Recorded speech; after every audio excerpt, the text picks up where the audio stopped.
তোমার বাবার নাম কি ভাই? বাবার নাম কি? দবির মোল্লা। দাদা দাঁড়াও দাঁড়াও, গায়ে দিও না। তোমাকে ওই জায়গায় চেয়ারম্যানের নাম কি? হাদি সাহেব। কতদিন ধরে এইসব করতেছো ভাই তুমি? নতুন? তাই তোমার এই চুরি হলো কে? এই মানুষই কষ্ট করে ইনকাম করে, তুমি যদি আসে এই সেটা চুরি করে নিয়ে যাও, তোমার গায়ে কেন তুলতে হবে? সবাই কষ্ট করে। আমার কথা তোমার জানি, আমি ভালো লাগতেছে না। আনলো তোমার এলো ধুমাইয়া মারার দরকার, কিন্তু আমি তো মারতেছি না, তোমার ভালো কথা করছি। একটা কষ্টের জিনিস যদি তুমি নিয়ে যাও, তখন তাকে কি কষ্টটা হয়, ফ্যামিলির কি কষ্টটা হয়। ওই এই যে দাদার ভ্যান চুরি আসছো, এই ভ্যান চালাই সংসার চালায়, তুমি ওইটা নিয়ে গেলি, তার সংসারটা কেটা চালাবে? দাদা কৌদি এটা একটু হিসেব করতে হবে। তোমার আনে মনে করো কি তোমার কিচ্ছু হবে না, তোমার পুলিশে দিলেও তোমার পুলিশে দিলেও তোমার বার করে নিয়ে যাবে।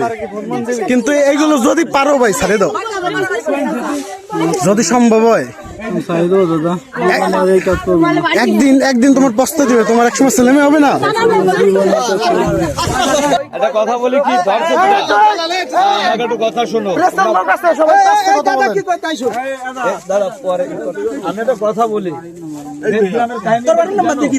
চোর মারে কিন্তু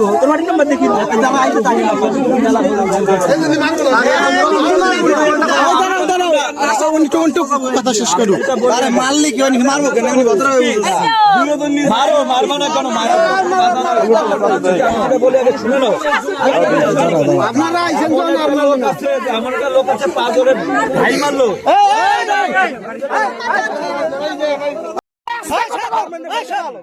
হ্যাঁ, তো চেয়ারম্যানের নাম কি? আজি সাহেব চেয়ারম্যান। সেলিম, আজি সাহেব একটা বন্ধু দি। কোন জায়গার চেয়ারম্যান? ফলসি নিজামপুর চেয়ারম্যান। নওশেরাজি নওশেদ, তাই কি? নাম তো নওশেদ।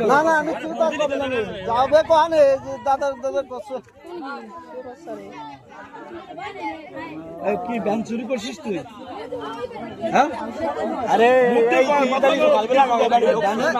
আমি দাদা, আমি হলো সাত দিতে গেছি, ব্যাংক খুইয়া সাত দিতে গেছি।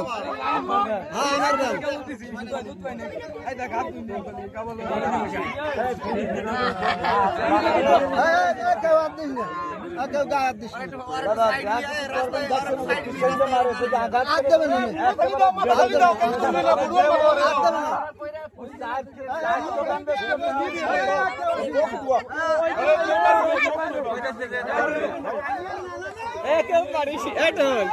মারিস না।